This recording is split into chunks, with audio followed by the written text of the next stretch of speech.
Okay mga kababayan, Chris Ulo po at welcome po rito ulit sa ating YouTube channel.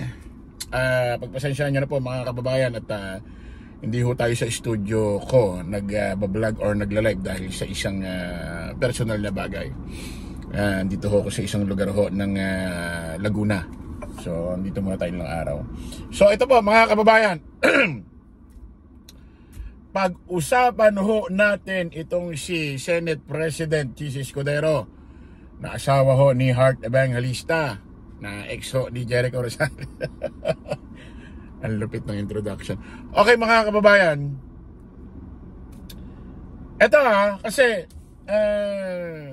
alam naman natin sa konstitusyon ho ng Republika ng Pilipinas, kapag ang isang Vice President na alis or napaalis or nag-resign sa kanyang pwesto, ang pipili ho si Pangulong Bongbong Marcos. Sa Congress, House of Representatives, Speaker, at sa Senado, Senate President. Pero hindi ibig sabihin yan kapag pinili ho ni Pangulong Bongbong, matik Vice President ka na. Hindi po. Magkakaroon ho ng botohan. Tulad ho, naaalala nyo,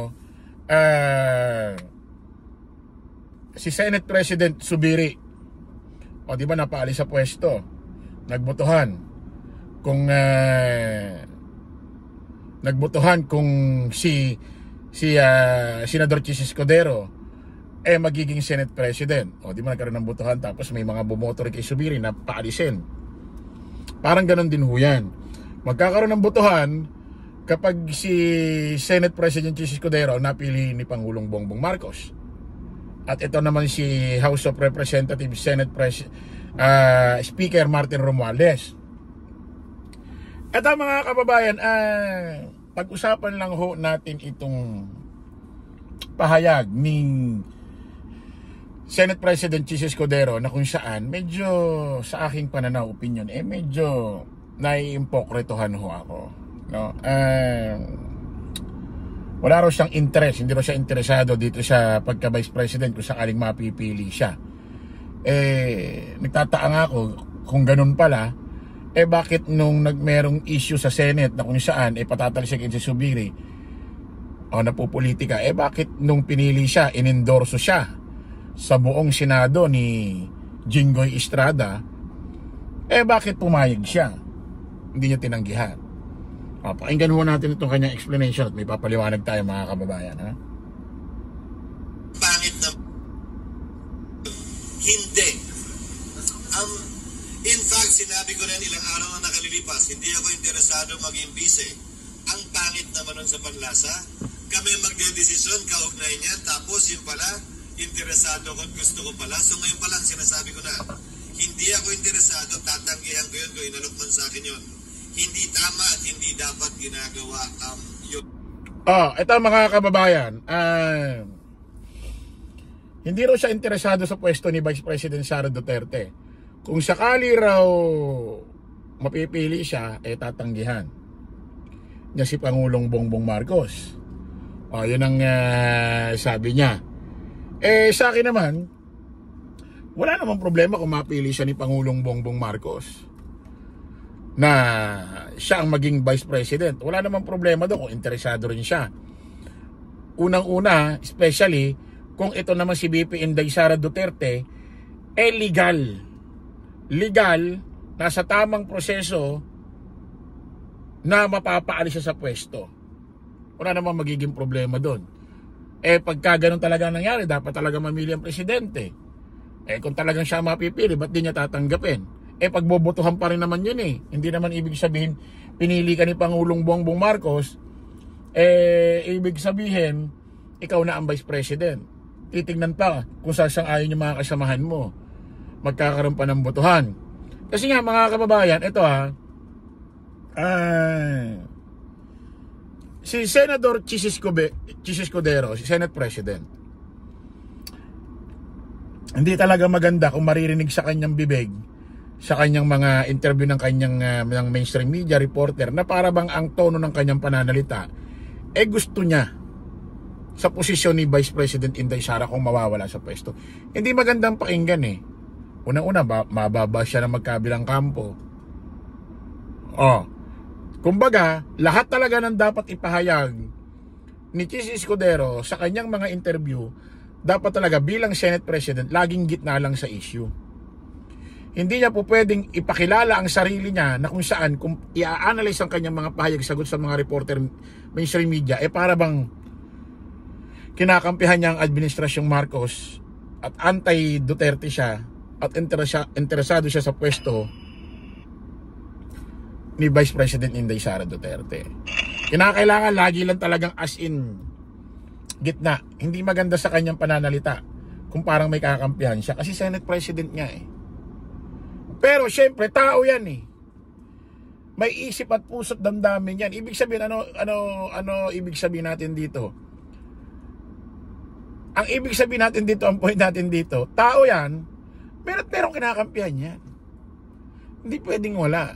Tao yan eh. Meron pa ring bias sa loob ng katawan yan kahit papano. Tao yan eh. Kumbaga sa tao,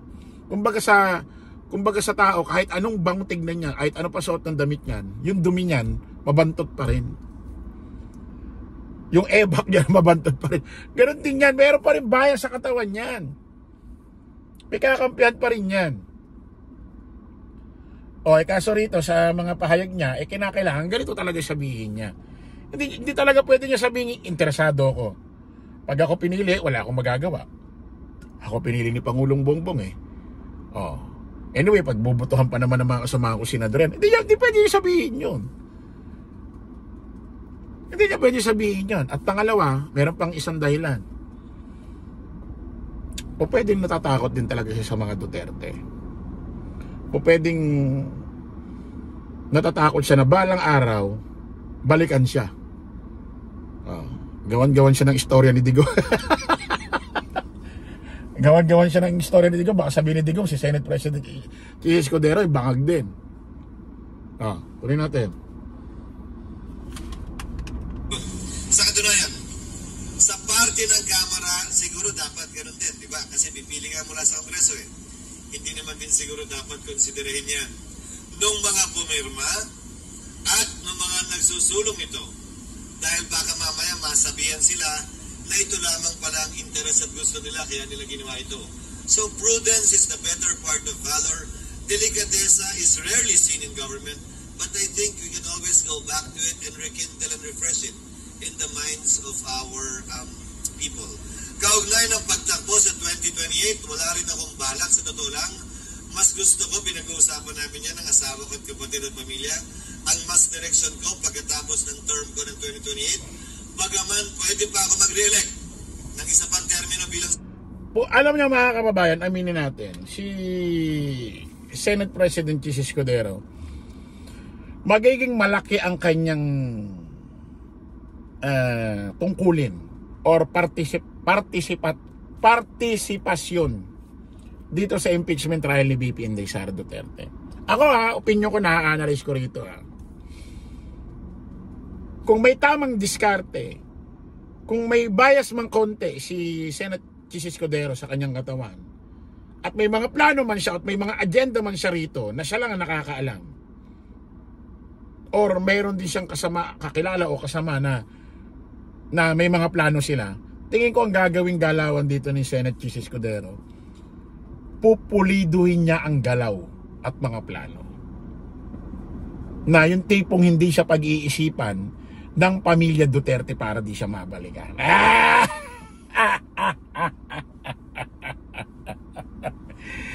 Diba? Kasi syempre, kung mahalata naman ng Duterte na masyado, grabe itong Senate President Chis Escudero na to. Syempre, di ba? Alam mo naman ng mga DD shit, pamilya Duterte. Di ba? Mababalikan siya. Alam mo naman pag sinabing Escudero, Chis Escudero, wala siya sa level na kung saan nakikipag bardagulan sa kapwa politiko or sa kapwa, alam mo yun, wala sa image lang gano'n eh. Para bang ang dating hindi niya kakayanin kung sakaling re-resbakan siya ng mga Duterte. Tingin ko hindi niya kakayanin sa itsura ni Jesus Escudero. Malabo eh. O, kaya siguro, pupuliduhin. Senator Jesus Escudero! Yeah! Okay, maraming salamat po mga kababayan. Kita-kita ulit tayo sa panibagong live, panibagong vlog. Paalam po pasamantala ang inyong lingkod, Dos Chris Ulo. Lagi natin tatandaan doon, follow the majority. Follow the right way. Maraming salamat. Kita-kits po tayo ulit. Bye-bye.